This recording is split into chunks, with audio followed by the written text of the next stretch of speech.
കുംഭമേളയിലെ viral പെൺകുട്ടിയുടെ കേരളത്തിലെത്തിയുള്ള വിവാഹത്തിൽ അന്വേഷിച്ച് റിപ്പോർട്ട് നൽകാൻ DGPയുടെ നിർദ്ദേശം. ക്രമസമാധാന ചുമതലയുള്ള ADGP H. വെങ്കിടേഷ് അന്വേഷിക്കും. വിശദമായ അന്വേഷണത്തിന് ശേഷമായിരിക്കും പരാതികളിൽ കേസെടുക്കുന്ന കാര്യത്തിൽ തീരുമാനമെടുക്കുക.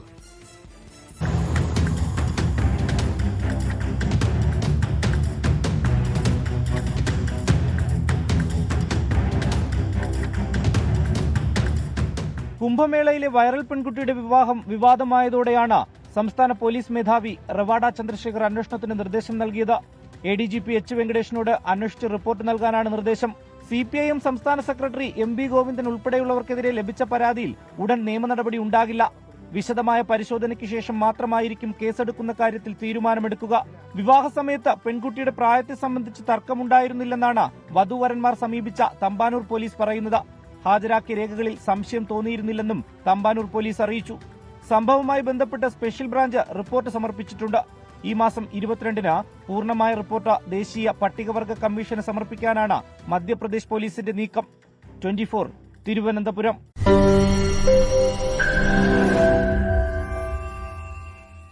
ലോകത്തെവിടെയായാലും ഏത് സമയത്തും 24 വാർത്തകളും ഓഗ്മെന്റഡ് റിയാലിറ്റി പാക്കേജുകളും എക്സ്പ്ലെയിനറുകളും വിശദമായി കാണാൻ ഞങ്ങളുടെ YouTube ചാനൽ നിങ്ങൾക്ക് സബ്സ്ക്രൈബ് ചെയ്യാം.